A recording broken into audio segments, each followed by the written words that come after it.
महाराजगंज लोकसभा क्षेत्र में चुनाव के अंतिम चरण में 1 जून को मतदान होना है। महाराजगंज लोकसभा क्षेत्र से भाजपा प्रत्याशी पंकज चौधरी के समर्थन में उत्तर प्रदेश सरकार के उप मुख्यमंत्री केशव प्रसाद मौर्य ने आज सिसवा विधानसभा क्षेत्र में एक चुनावी जनसभा में उपस्थित हुए।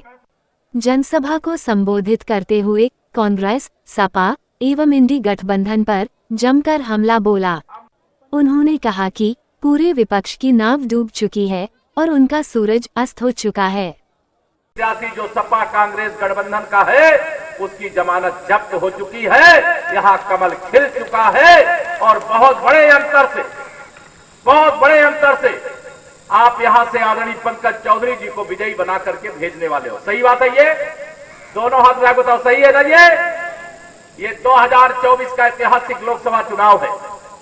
इस चुनाव में एक तरफ सपा कांग्रेस का गठबंधन है जिसका भविष्य अंधकार में है, जिसकी नाव डूब चुकी है, जिसका सूर्य अस्त हो चुका है। एक तरफ वो है, एक तरफ भारत को विश्व गुरु बनाने वाले, भारत को विकसित राष्ट्र बनाने वाले, भारत को गरीबी से मुक्त कराने वाले, भारत की माताओं बहनों के सम्मान के लिए सरकार का खजाना खोल देने वाले माननीय नरेंद्र मोदी जी के नेतृत्व वाली सरकार है, जिसे तीसरी बार आपको अवसर देने का मौका मिला। ये विरोधी लोग कहते हैं कि हम तीसरी बार मोदी सरकार नहीं बनने देंगे। मैंने कहा तुम्हारे लिए तो मेरी माताएं बहनें ही पर्याप्त हैं, तुम्हें हराने में क्यों? बताइए माताओं बहनों, सही है कि नहीं सही है? मेरी माताएं बहनें ही समाज की आधी आबादी हैं। सपा बसपा कांग्रेस का सुपड़ा तो मेरी महिलाएं ही साफ कर दे रही हैं। मेरे बुजुर्गों का आशीर्वाद तो इनकी जमानत जब्त कराने का काम कर रहा है।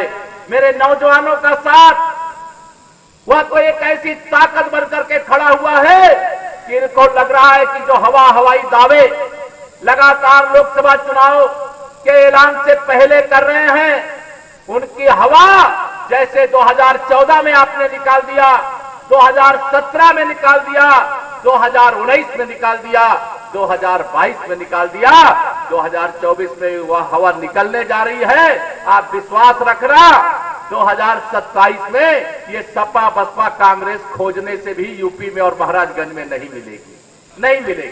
आइए अब जानते हैं जनसभा के बाद पत्रकारों से बातचीत करते हुए उप मुख्यमंत्री ने क्या कहा।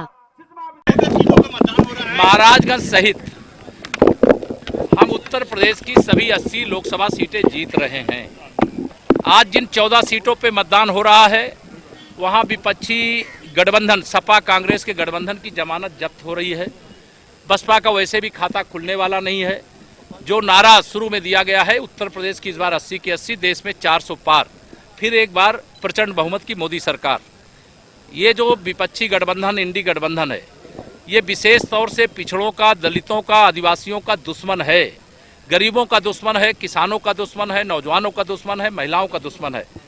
इस गठबंधन को उखाड़ फेंकने का देश की जनता ने फैसला कर लिया है। और चारों तरफ मैं देख रहा हूं कि अगर 2014 में माननीय नरेंद्र मोदी जी की लहर थी, 2019 में आंधी थी, तो 2024 में तूफान चल रहा है।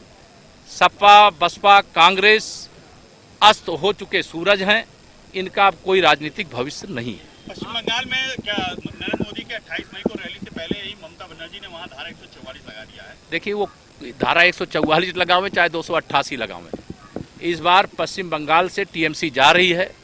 वहां एक तरफा जनता के आशीर्वाद से बीजेपी आ रही है। तीसरी बार मोदी सरकार बनाने के लिए जैसा माहौल यूपी का है वैसा ही माहौल इस समय पश्चिम बंगाल का। बीजेपी 400 सीटों का